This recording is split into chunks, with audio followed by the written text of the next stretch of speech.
Hello, I'm Alexia Boland and great to be here for your Friday edition of Weeknights. Coming up on the show, the GV's power brokers of local businesses put aside any competitiveness to work as one to create more jobs and build a stronger local economy. And the Salvo starts selling coffee with a conscience.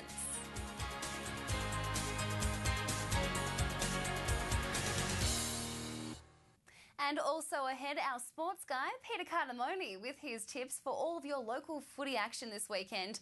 But to some local headlines for you first. The coroner has ruled a man died from a single stab wound to the chest following a brawl outside a Shepparton night spot. The Coroner's Court of Victoria has handed down its findings into the 2006 death of 38-year-old Mooroopna man Sam Formica outside the Fontana Bar. Coroner Rosemary Carlin says she wasn't able to determine who inflicted the fatal wound. Goulburn Valley Health has come under fire following the resignation of Rushworth's contracted medical practitioner. Around 100 residents have gathered at the Rushworth Shire Hall saying they weren't consulted about the resignation of GP Gary Berryman. And a win for CFA branches across the GV with plans for a multi-million-dollar upgrade of communications equipment. The new $66 million digital system will allow frontline firefighters to directly communicate with the Emergency Services Telecommunications Authority in Melbourne. The system's aimed at reducing dispatch communication failures as well as improving firefighter and community safety. Well, we've all seen the stats pointing to a rise in the level of family violence in Shepparton, but the actual increase in reported assaults in the area by 19% in 12 months is mainly due to domestic disputes. Shepparton Inspector Thelma Bull from the Family Violence Unit has seen a lot of terrible things in her duties, but she remains hopeful the community is the key to reducing family violence. Seeing a steady increase in the number of reports that we're receiving in relation to family violence, and also the crimes that are committed during those incidents, such as assaults and property damages. Reports of family violence in Shepparton are rising, and police want locals to speak up. And hopefully people who have been affected by these sorts of incidents are having the confidence to call us. If you're a neighbour and you're hearing an incident actually occurring, please ring 000. You can call 000 anonymously. It's important people understand family violence takes many forms. It's not someone hitting another person. It is that, but it's many other things. And we as a community need to be supportive of people who are living with these experiences. And I've said to a number of people that the question isn't why doesn't the victim leave? The question should be why doesn't the perpetrator stop? It's important to remember when dealing with family violence, you are never alone. And there are many services throughout the area who are always there to help. There's safe ways of getting information online through women's services that can help you do a self-assessment that helps you understand the situation that you're in. Of course, if you want to, walking into Primary Care Connect in Shepparton and asking to see a member of the family violence support team is also an option.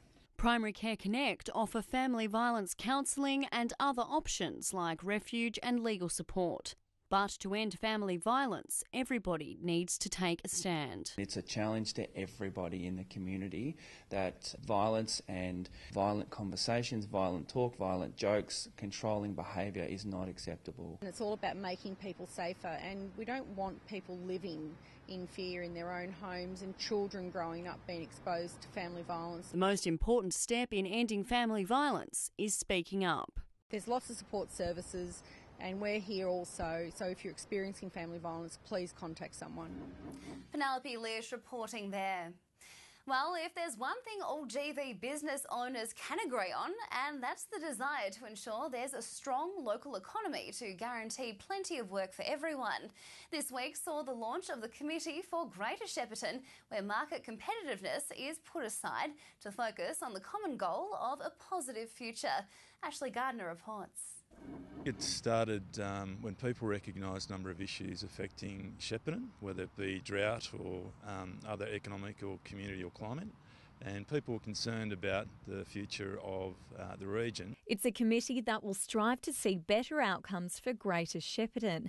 C4GS represents a wide range of community interests, from the business sector to arts and culture. Committee CEO Matt Nelson says they'll now turn their attention to 4 key focus areas outlined in the draft strategic direction unveiled this week. One being about a productive community, which is really about the economic. Shepparton's always been a food-producing region, and we think that there's more work that can be done in that space. Second is about a creative community, and there's a lot of momentum with the Shepparton Arts Museum, and we think we can really add that in terms of that creative community that we want to create. 3 is about a connected community, which is what are the transformational infrastructure required to unlock the economic and living capital of Greater Shepparton. And the 4th is about inclusive community. So that's really about the social and community and education elements. The committee will also play a vital advocacy and lobbying role, representing the community's needs on a united front. It's about being able to talk to key decision makers about what the priorities are of the region. So it's how we can best prosecute the case for funding for some of those initiatives, but also not just infrastructure, whether they be the needs of the community as well, and that's probably an area within our inclusive community focus area that we can play hopefully a coordination role. Locals have until the 27th of June to provide feedback on the document, and then it's a case of turning the vision into a reality. Next step is getting out, rolling the sleeves up and getting it in place. A number of things are already in train, so we're working through that. And we're also looking at setting up a policy think tank group as part of the committee. After the break, Weeknights checks out a brilliant new venture by the Salvos, selling coffee that's good for the soul. And local artists are being urged to get their entries in for one of the GV's best local art shows.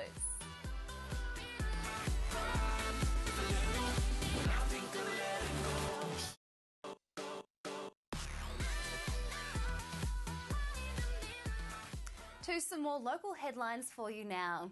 And phone and internet services have been restored in Euroa following a major disruption. Residents and business owners reported fixed telephone lines were impacted yesterday afternoon. It's believed a line was accidentally cut while work was being carried out in Sunbury. The lines were restored around 9:30 last night. A North East man has been jailed after being convicted of leading a drug syndicate in Victoria. 32-year-old Wangaratta man Aaron Dalton has been handed a 9-year sentence after pleading guilty to several drug-related charges. The network was believed to have been operating in several towns, including Shepparton and Yarrawonga, with members organising hotel rooms and cars to trade ecstasy and ice. And artist Mariana Van Zanten says she hopes a portrait of Indi MP Cathy McGowan will see her become a finalist for the Archibald Prize. It's her second attempt to reach the finals for the prestigious art award. Well, it's a cup of coffee with a conscience where the consumer can enjoy a feel-good buzz beyond the caffeine hit. Our local Salvos are getting into the coffee business, selling hand-processed coffee from growers in PNG. And Ashley Gardner went for a taste test right here in Shepparton. And it's a program the Salvos are running. They came across communities about 7 years ago where a lot of the farmers were being ripped off for prices that they were being paid. So the Salvation Army has come in and formed kind of like a co-op, and now they're paying high prices to the farmers, and as a result they're putting back into the community in ways of education, health and other areas. Grown in the highlands of Papua New Guinea and served right here in the Shepparton Salvation Army Community Kitchen, locals can't get enough of this brew. For some, it's a chance to get their much-needed caffeine hit, but for those growing the coffee beans, the project is having a life-changing impact. Oh, it has transformed their lives and their community. Now they're able to send their kids to school.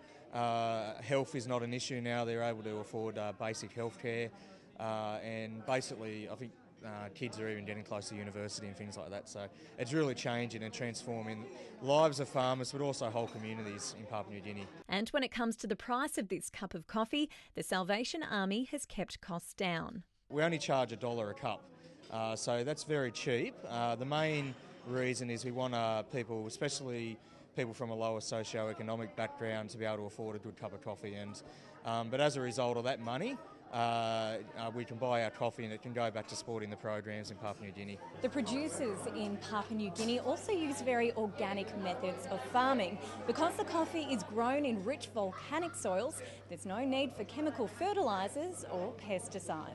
They do their best not to use any chemicals, and so, basically the best we can possibly do to grow them in those highlands, we can, Well, if there's a spare wall at your place that needs a print or painting, you might want to pop October the 3rd in the diary as a reminder about the annual Marupna Library Art Show.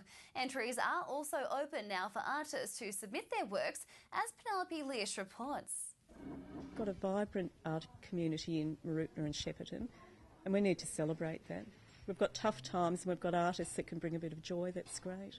Entries are now open for the Marupna Library's 4th annual art show, and everyone's being invited to enter. Please give it a go. You'll be surprised at how well appreciated your work will be.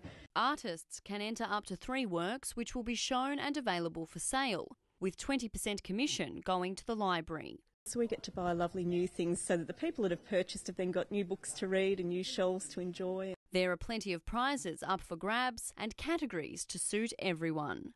We've also got the Youth Art Awards, which are being sponsored by SAM, and that's for young artists grade 3 to year 12. We had our first Youth Art Awards 2 years ago, and that was extremely popular, over 70 entries just for that.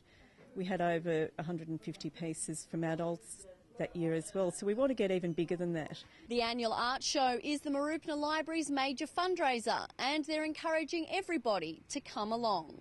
Come down, it's a real party atmosphere. It's more than just looking at the art. Some of the pieces are really moving, and just mixing with other people that are appreciating the art, you'll get to develop a new idea about what our community can do. Melita Lempio was born in Prussia and immigrated to Cobram 40 years ago before she took up painting in 2003. It inspires people, and sometimes if you're sad, you look at a painting, it makes you happy. And some paintings make you feel sad because it reminds you of something. So I think it's like I said, it's like a medicine in life. She wants to encourage other artists to enter their work. I think enter your best work and don't be afraid to be criticised. That gives you another inspiration to paint better. Thanks, Penelope. And just a reminder to artists that entries close at the end of August, so just contact the Marupna Library for more information. More to come on Weeknights, including Peter Cardamone with footy and Will with your weekend top 10. This is the best night of my life. Again, 'cause this is the best. You're watching Weeknights, and let's go straight to Peter Cardamone and his quintessential guide to everything footy this weekend. Hello everyone, welcome to Friday Night Weeknight Sport. Yes, another big week of weeknights. Last night, of course, the world correspondent of world football, David Turkovic, he reckons that Australia are up and about. But on Friday nights, this man's up and about. It's Jace Kelly, our GVFL expert. JK, welcome to you. Carter's great to be here again. And are you a little bit excited this weekend? Because I've got a big question for you. What do you want to see this weekend in GVFL football? Look, there's some great games, people. I'll tell you what I want to see. I want to see who is the challenger to Benalla. You've got Kyabram versus the Swans. The winner of that's going to be the out-and-out challenger to Benalla. And the other one I want to see is the United and Euroa game. Can Euroa cement themselves into that 5th or 6th spot? Now, JK, let's have a look at game number 1. It is round 9. Shep United 5th take on Euroa 7th. If one of these teams loses, I reckon they're done. Massive game for both sides. United need to win to cement themselves into that 5 or 6, like I said earlier. And Euroa, certainly the same. If they want to play finals action, they've got to win on the weekend. And they've got to win at the home of footy too. They do. I mean, if United were going to Marupna, going to Euroa, then I'd be picking the Magpies, but Demons will win. I agree. Let's take a look at, of course, the match of the round. It's Kyabram 3rd, the Shep Swans 2nd. Kyabram Recreation Reserve, massive big oval, plenty of space. The Swans are dangerous with their leg speed. Look, the Swans really need to prove themselves. So they've got to go over there and they've got to have a win, but I think the Bombers. Well, the third game, of course, round 9, it's Rochi at home at Moon Oval. 6th v Benalla first. Rochi, 2 p.m. Saturday afternoon. It is toss of the coin time, and let me tell you, Rochi are the sort of team that can actually knock off Benalla. Yeah, look, they're very inconsistent, aren't they?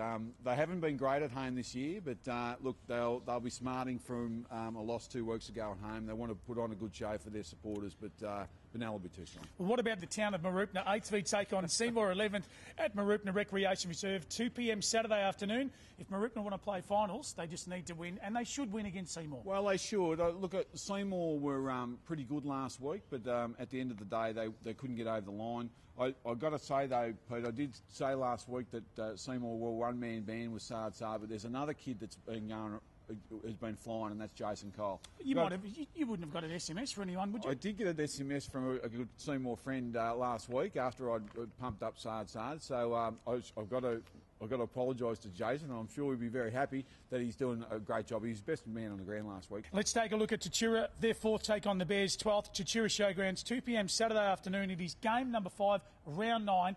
Bears won't win. How much by Tatura? A 52 for me.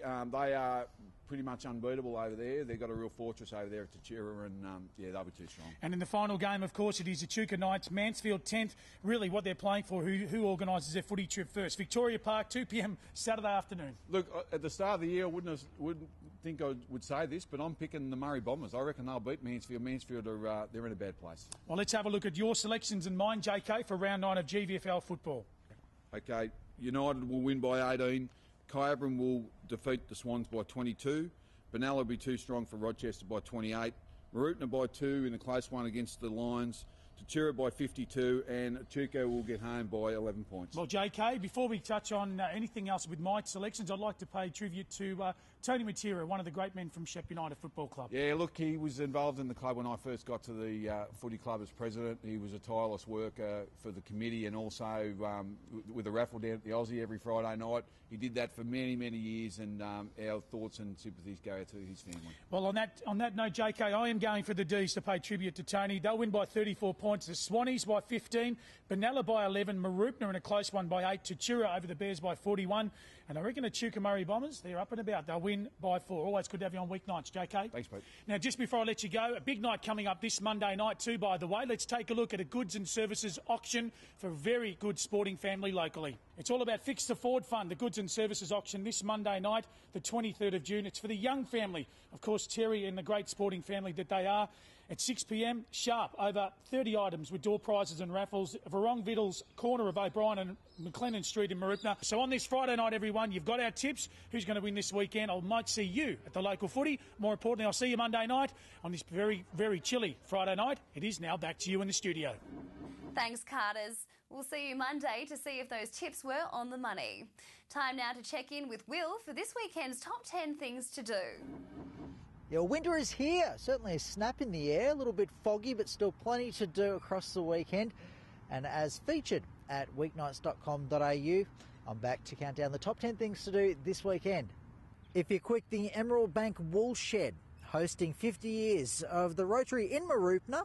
Tonight up until 10 p.m, a wonderful celebration of wonderful people giving their time. Tomorrow, this is a very important fundraiser, the James McQuinlan Future Fund.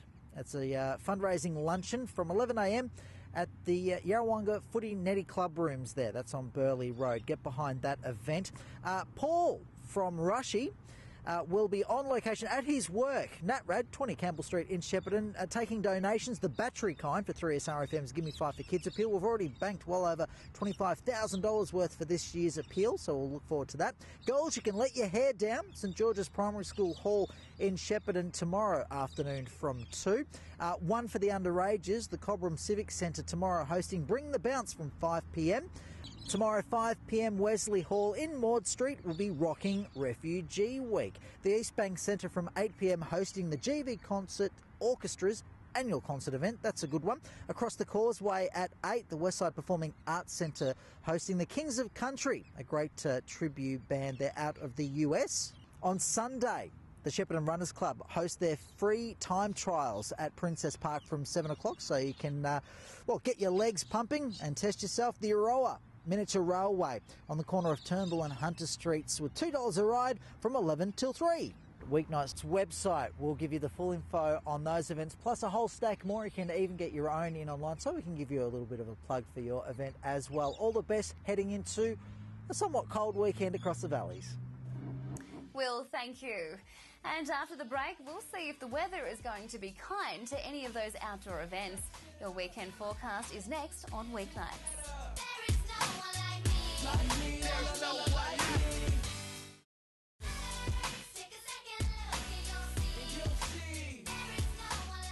Now it's time for a final check of your local news headlines. The coroner hasn't been able to determine who was responsible for fatally stabbing a Mooroopna man outside a Shepparton night spot. Coroner Rosemary Carlin has handed down her findings into the death of 38-year-old Mooroopna man Sam Formica outside the Fontana Bar in 2006. She's ruled he died from a single stab wound to the chest. However, the knife was never located. Good news for the region's construction industry, with a rise in the number of new homes being built in Deniliquin. The council says 8 new homes have been built so far this financial year, compared to 5 just last year. Real estate agents are also reporting an increase in home sales, saying it's an indication the local economy is improving. And Benalla High School students have spent the day at Wodonga's La Trobe University campus. The open day for years 10, 11 and 12 students offered information on a range of courses, including business, nursing and the arts.